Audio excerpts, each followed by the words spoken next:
সে আইনে মালিক অন্যায় করেছে, মালিককে গ্রেফতার করা হয় নাই, দেনা পাওনা অনেক দূরের ব্যাপার। আরেক ধরনের আইন, মালিক দেনা পাওনা না দিলেও এই দেশে আরাম আয়েশে বহাল থাকতে পারে। আমরা ভেবেছিলাম গত বছর 2024 সালের এই বাংলাদেশের ইতিহাসে সবচেয়ে বড় ঘটনা 16 বছরের খুনি স্বৈরাচারী ফ্যাসিস্ট শেখ হাসিনার বিরুদ্ধে যে ছাত্র জনতার যে ঐতিহাসিক অভ্যুত্থান, সেই অভ্যুত্থানে আমার এই নারায়ণগঞ্জের শ্রমিকরা 2 তারিখ, 3 তারিখ, 4 তারিখ, 5 তারিখ তারা রাস্তায় নেমে না আসলে এই অভ্যুত্থান কোথায় যেত আর কত লাশ পড়ত সেই হিসাব আপনারা সকলে জানেন। অর্থাৎ আমরা যদি রাস্তায় না আসতাম তাহলে কেবল ছাত্ররা এই অভ্যুত্থান করে এই খুনি হাসিনাকে সরাতে পারত কিনা সন্দেহ আছে। আমরা সেই অভ্যুত্থানের একটা পর্যায়ে দেখেছি 3 জুলাই, 3 আগস্ট, আমরা বলতাম 33 জুলাই, তখন ব্যবসায়ী সমস্ত সংগঠন নিয়ে শেখ হাসিনা তার রাজপ্রাসাদে মিটিংয়ে বসেছিলেন। আর সেই মিটিংয়ে আমাদের এই বিকেএমইর বর্তমান সভাপতি হাসেম সাহেব সেই মিটিংয়ে বলেছিলেন এই আন্দোলনকারীরা উচ্ছৃঙ্খলতা করছে, এই আন্দোলনকারীরা দেশ জাতির শত্রু। তিনি শেখ হাসিনাকে বলেছিলেন দমনের ব্যবস্থা করতে। কি নির্মম ভাগ্যের পরিহাস, যে শ্রমিক রাস্তায় নেমে আসলো, যে শ্রমিক 26-এর উপরে গার্মেন্টস শ্রমিক রক্তাক্ত ভাবে জীবন দিল, এই বাংলাদেশের অধিকাংশ মানুষ, শ্রমজীবী মানুষ এই অভ্যুত্থান করে হাসিনাকে হটিয়ে দিল। আর যারা হাসিনা তলবি বাহক তারা আজকে শান শৌকতে এসিতে বসে শ্রমিক আন্দোলনকে ধ্বংস করছেন, শ্রমিকদের কোনো পাওনাদি ছাড়াই রাস্তায় রাস্তায় ঘুরে বেড়াচ্ছেন। আপনারা ভেবেছেন এই আপনাদের এই শান শৌকত টিকে থাকবে? প্রিয় বন্ধুগণ, এই হাতেম সাহেবরা এই খুনি শেখ হাসিনার পক্ষে ছিলেন। আর আজকে আমার শ্রমিকরা ন্যায়সঙ্গত দাবিতে যখন তার আইনানুগ দাবিতে রাস্তায় আসছেন, তখন তারা না খেয়ে রাস্তায় রাস্তায় ঘুরছেন, তাদের জন্য পুলিশের ব্যবস্থা করছেন। পুলিশ যখন শ্রমিক আন্দোলনকে অন্যায়ভাবে দমন করার জন্য তারা সচেষ্ট নয়, তখন আপনারা সামরিক বাহিনীকেও ব্যবহার করছেন। সামরিক কর্তা ব্যক্তিরা আমার শ্রমিকরা তাদেরকে হুমকি ধামকি দিচ্ছেন শ্রমিক আন্দোলন বন্ধ করতে। আরে ভাই, যখন মালিক অন্যায়ভাবে পাওনাদি না দিয়ে তারা শ্রমিকের রাস্তায় নামতে বাধ্য করে, আপনারা কয়টা মালিককে গ্রেফতার করেছেন? এখন পর্যন্ত আমার বিসিকের যে খুনি হাসিনার অন্যতম সহযোগী আসলাম সানি, সে সমস্ত শ্রমিকদের বেতন বকেয়া পাওনাদি না দিয়ে উনি দেশ থেকে পরিত্যাগ করেছেন। উনি কিভাবে যেতে পারলেন? উনি তো বিমানে গিয়েছেন। এরকম অসংখ্য খুনি মালিক সহযোগী তারা দেশের বাইরে চলে গেছেন। তারা এখনো শ্রমিকদের বেতন না দিয়ে শ্রমিকদেরকে ঠেলে দিচ্ছেন রাস্তায়। আমরা রাস্তায় আছি আর আপনারা আরাম করছেন। আপনারা এই বাংলাদেশের অর্থনৈতিক উৎপাদনকে যারা শক্তিশালী করছে, যারা বৈদেশিক রেমিটেন্স আনছে, তাদেরকে না খাইয়ে রাখতে চাইছেন।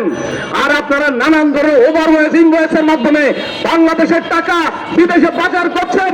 এই সরকারকে বলতে চাই, আপনারা এই সমস্ত লোকজনদের যে শ্বেতপত্র এখনো প্রকাশ করেন নাই, তারা কত টাকা পাচার করেছেন, কে পাচার করেছেন, আমরা বাংলাদেশের শ্রমিকরা জানতে চাই।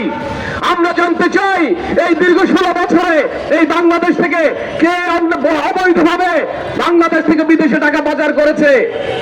আমার বাংলাদেশের শ্রমিক সে যখন মজুরি পায় সে বাংলাদেশে খরচ করে, এই দেশের অর্থনীতি উন্নত হয়, এ দেশের মানুষের জাতীয় অর্থনীতি উন্নতি ঘটে।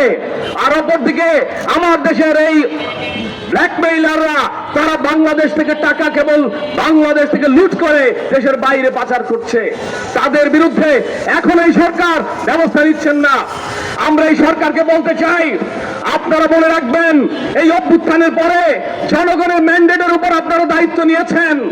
যারা এই খুনি হাসিনার পক্ষে ছিল আপনারা তাদেরকে এখনো বিচার আওতায় আনেন নাই। অপরদিকে আমরা যারা এই স্বৈরাচার বিরোধী আন্দোলনে রক্ত দিয়েছি, জীবন দিয়েছি, তাদেরকে রাস্তায় নামাচ্ছেন, বিকেএমপির সামনে বসতে বাধ্য করছেন। এই রোজার মধ্যে, এই রোদের মধ্যে আমার শ্রমিকের ন্যায্য দাবিতে রাস্তায় আছে, এর সাথে নির্মম পরিহাস আর কিছু হতে পারে না। তাই জেলা পরিষদ মহোদয়কে বলছি, আপনি অবিলম্বে দায়িত্ব নিয়ে এই মাস্টার গার্মেন্টসের যে আইনগতভাবে যত পাওনা দিয়ে আছে অবিলম্বে অতি দ্রুত পরিশোধ করবেন। একই সাথে ফতুল্লা ফ্যাশন সহ বিভিন্ন শ্রম কারখানায় নানান ধরনের শ্রমিকদের সাথে অনিয়ম করা হচ্ছে, বেতন ভাতা দেওয়া হচ্ছে না। আপনাদের দায়িত্ব, আমরা আইনের বেসিক বলি নাই, আইনসঙ্গত ভাবে যত ন্যায্য পাওনা সেই পাওনাদির ব্যবস্থা করবেন।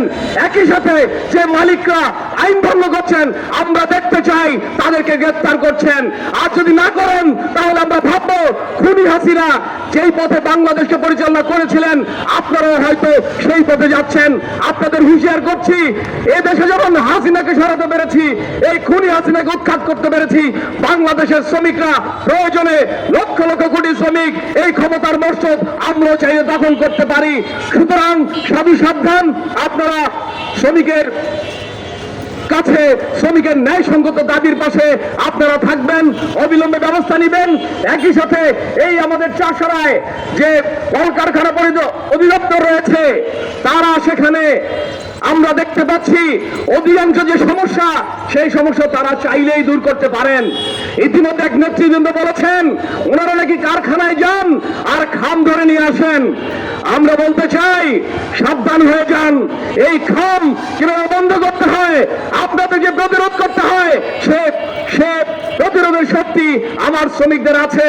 সুতরাং আপনারা যদি অন্যায়ভাবে ঘুষের কোনো খোঁজ খবর আমরা পাই তাহলে আপনাদেরকে আমরা গণপ্রতিরোধ গড়ে তুলবো।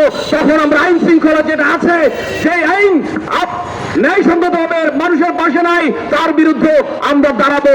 সুতরাং আমরা চাই এই নারায়ণগঞ্জে সমস্ত শ্রমিকদের যে ন্যায্য সমস্যা, সমস্ত শ্রমিকদের আইনানুগ যে পাওনাদি সেই পাওনাদি আপনারা পরিশোধ করবেন। নারায়ণগঞ্জকে শান্তিতে থাকতে দেন, আমার শ্রমিক ভাই বোনদের শান্তিতে থাকতে দেন। আমরা এই নারায়ণগঞ্জকে একটি নতুন সুন্দর নারায়ণগঞ্জ গড়ে তুলবো সেই আহ্বান করছি এবং শ্রমিক ভাই বোনদের বলছি ভরসা হারাবেন না। আমরা এই বাংলাদেশকে নতুন করে রক্ত দিয়ে এই বাংলাদেশকে হাসিনাকে উৎখাত করেছি, এই বাংলাদেশ আমাদের ন্যায্য পাওনা দিই এবং এই বাংলাদেশ আইনের বাংলাদেশ, এই বাংলাদেশ জনগণের অধিকাংশ মানুষের মতামতের ভিত্তিতে হবে। সেই ধরনের আন্দোলনের প্রস্তুতি নেওয়ার আহ্বান জানিয়ে আপনাদের পাশে থাকার প্রত্যয় ব্যক্ত করে আমি আমার কথা শেষ করছি। সকলকে সালাম। রমজানের ভিতরে কষ্ট করে রোদে পড়তে হয়, বৃষ্টিতে ভিজতে হয়, কিন্তু তারা তাদের আইনগত পাওনা পায় না। রাষ্ট্রের যেই শ্রম আইন, রাষ্ট্রের যেই কাঠামো, ওই কাঠামো কতটুকু দুর্বল না হলে এরকম দৃশ্য দেখা যায়। এই প্রশ্ন রাখলাম বন্ধুগণ। প্রিয় বন্ধুগণ, মাস্টার টেক্সটাইলের শ্রমিকেরা বিকেএমই ভবনের সামনে অবস্থান করছে।